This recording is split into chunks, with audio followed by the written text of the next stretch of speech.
এই এত কিছু করে এই ২ মাসে এত বড় টুর্নামেন্ট অ্যাকচুয়ালি ভেরি ডিফিকাল্ট। ভাই মানে বিপিএল এর মতো একটা দলের বল থাকবে না প্র্যাকটিসে। সেটা that means they are unprofessional.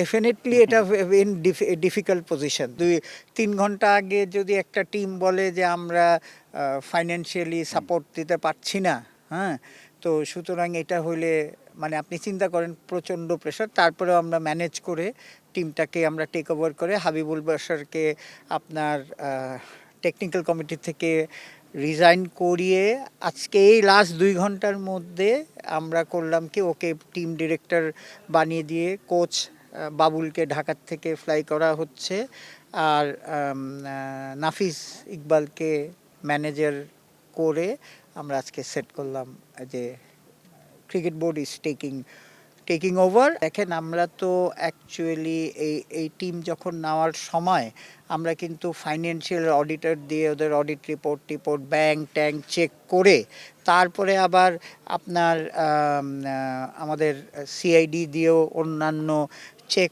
করিয়ে মানে গভর্নমেন্ট এজেন্সি দিয়ে চেক করিয়ে নেওয়া হয়েছে। সবাই ব্যর্থ মনে হয়। ব্যর্থর থেকে আমার কথাটা হচ্ছে যে কেউ তো শোনেন ওনারাও তো ব্যর্থ বলবেন কিভাবে। হ্যাঁ, কারণ এটা একটা দিক দিয়ে ভালো। আমাদের মনে হয় যে এবার আমাদের স্টান্সটা হচ্ছে আজকে যদি আমরা বলতাম যে আপনারা প্লেয়ারদের সাথে কথা বলে যে পরে পয়সা নিও, তাহলে তো হয়ে যেত। এটার মধ্যেও ভালো খুঁজছেন তাহলে শেষ পর্যন্ত। হ্যাঁ, ডেফিনেটলি মানে আমরা যে পজিশনে আছি, আপনি একদম সিম্পলি আমরা যে পজিশনে আছি সেই পজিশন থেকে আমরা নড়বো না।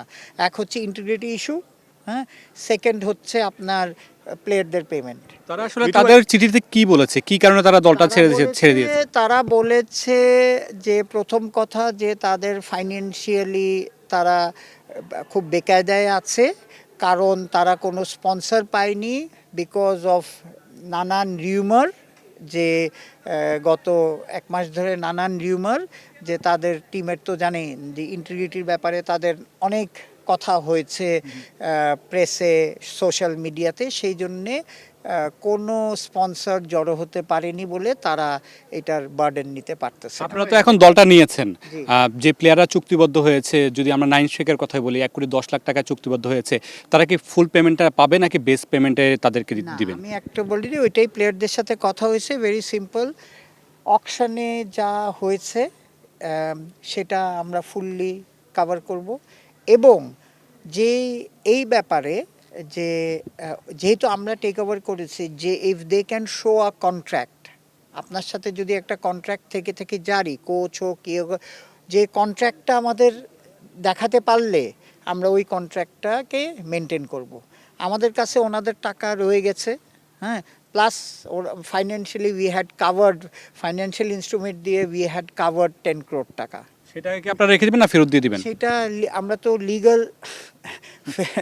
লিগ্যাল ডিপার্টমেন্টের উত্তরটা আসুক তখন আপনাদের জানিয়ে দিব, কারণ এটা লিগ্যাল টিম উইল সে। এখন আপনি টিম নিয়ে আপনি যদি নাই পারতেন তাহলে টিমটা নিলেন কেন? সো আমাদের কোয়েশ্চেন হচ্ছে এটার যে সবাইকে অ্যাংজাইটিতে ফেলে জাস্ট ৩ ঘন্টা আগে আপনি চিন্তা করেন যে ৩ ঘন্টা আগে আপনি আমাদের না করে দিছেন। শোনেন, এনি স্টেজ না, বাট আমি সব সময় আগেও বলেছি যে এত শর্ট টাইমে, বুঝছেন, সবচেয়ে বড় হচ্ছে যে টাইমটা আমরা পেয়েছি। আমি অক্টোবরের বোধহয় ১২-১৩ তারিখে রেসপন্সিবিলিটি পেয়েছি। আজকে দেখেন এত শর্ট টাইমে এত কিছু করা, এরকম হয়তো যে আগের টিম ছিল, হ্যাঁ, তাহলে কিন্তু খুব সহজ হতো। মানে আমরা তো সব নতুন করে টিম নিতে হয়েছে, কারণ আগের কন্ট্রাক্টগুলি সব আপনার শেষ হয়ে গেছিলো।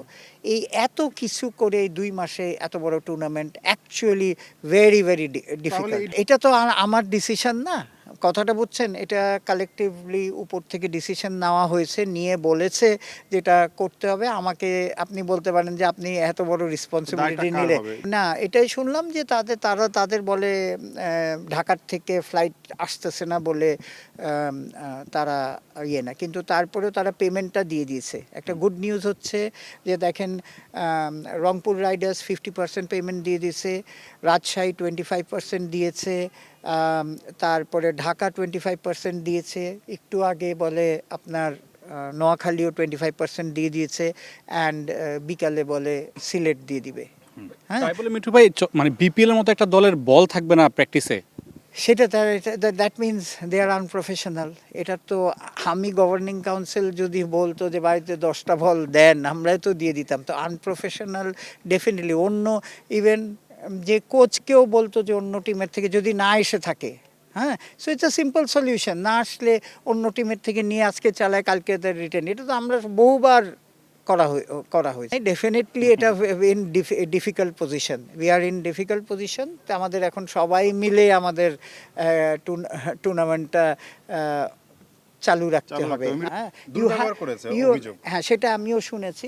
এখন আমাদের সুজনের মতো একজন ফর্মার ক্যাপ্টেন বা one of the best coach, তার সাথেও হ্যাঁ তার সাথেও এগুলি করা তো উচিত না। তো আমার সাথে কথা হইলে আমি এটাই সাজেস্ট করব যে they have to be professional handling the players, handling the management. পর্যন্ত যদি চট্টগ্রামের মতো অবস্থা হয় তাহলে কি আপনারা টেক ওভার করবেন কিনা, বিসিবি প্রস্তুত কিনা টেক ওভার করতে? এটা তো বলি, এটা উত্তর তো সেম। মিঠু ভাই আগেই বলছে, আরো 3-4টা কষ্ট হইলেও করবে, যাই হলো আমরা করব। এটা গ্যারান্টেড